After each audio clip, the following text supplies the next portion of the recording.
What's good, Dragon Ball Super fans out there? It's your boy Rebel here, back again with another video for you guys. Today we're going to be talking about Manga Chapter 61, the review.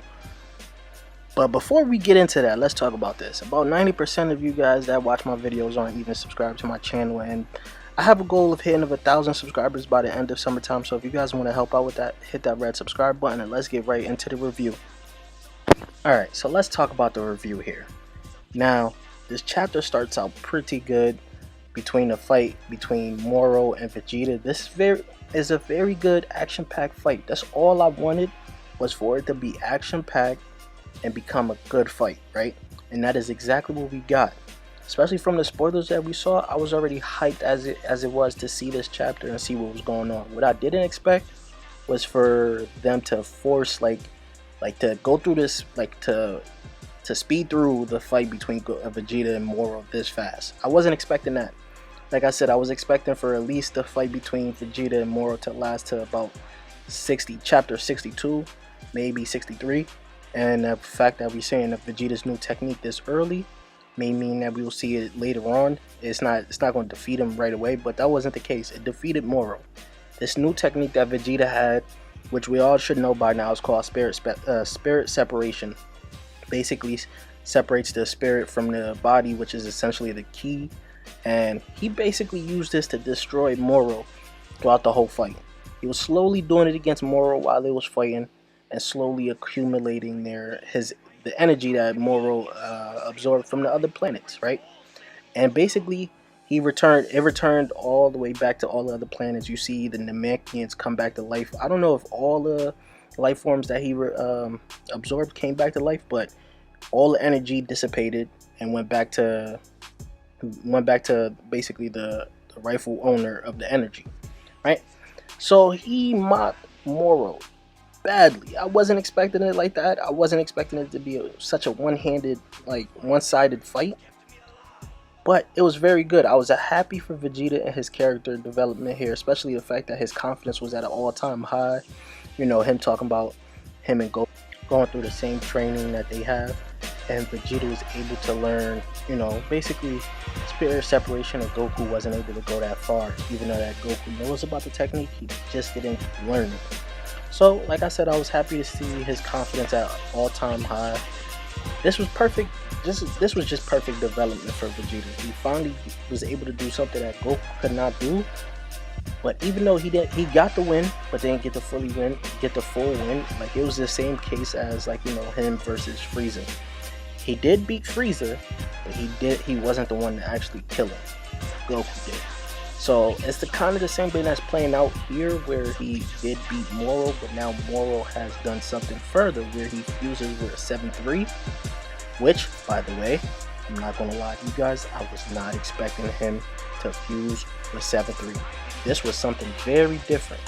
I was expecting 7-3 to be his, you know, basically his counterpiece later on, where he would team up with 7-3. But now this was kind of even better. I did want to see more of 7-3 because I kind of did like 7-3 as the character. But now this right here is a lot better than what I expected.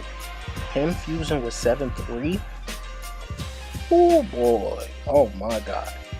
I don't know. 7-3 isn't that strong, but the fact that he could copy people's techniques and stack that on top of Moro's absorbing technique, where 7-3 before, he could copy one technique and use it one at a time, right? But cannot absorb energy at the same time. Now Moro could copy a technique and absorb energy at the same time, presumably, right? That makes Moro kind of OP. Now, how the spirit separation, Vegeta's spirit separation will like affect this right here, I don't know. This would be very interesting to freaking see how it would play out. I did see before, like, I watched Geekdom's video where he was talking about, he had a guest on his video where they was talking about Majin Buu possibly absorbing, you know, Goku and Vegeta to fight Moro, which would be a fitting ending for what's going on now, right? I doubt that's the case, because we already see that Vegeta and Goku already have a tough time getting to the point where they confuse themselves. Now they're allowing someone else to basically essentially take over their body and have all their powers. I don't see them allowing that to happen, But I do see Majin Buu maybe still being the key in this fight if he ever appears back into this fight, because he can still steal away Moro in this new form of Moro. I don't know what we're going to call this new form of Moro, whether it's a fusion or just an absorption of 7-3, but he is going to be OP at this point in time. Also, this brings up the fact, can the androids even help out at this point in time? Is it just going to be a straight Goku and Vegeta versus Moro in this new form? Now, I'm still standing by the fact that I think that Mirrors actually may still be the one to sacrifice himself to beat Moro, because this new Moro right here, this was on some Dragon Ball Heroes nonsense. I was not expecting this to ever happen. He does even look like a Dragon Ball Heroes character, so I'm assuming this he's going to be very OP at this point in time with his magic, all his magic that he has, right? But so like I said, I still think that Mirrors will be the one to beat him, but it will be interesting to see how everything else plays out from here on out. I was expecting to see some dialogue, especially for Mirrors, when Vegeta uses his new technique, when Vegeta uses spirit separation. We did not get that. I was kind of disappointed on that, because that would be interesting to see what Mirrors would think, even though we know that Whis got Beerus some food, but it would be interesting to see what they would think about this new technique and how it essentially beat Moro, and what they would think about Moro's new form, because this now makes it even bigger. So I'm expecting to see some dialogue between Mirrors and Whis, possibly in chapter 62. I'm going to be talking about that in my chapter 62 expectations video. So now let's get back onto this right here.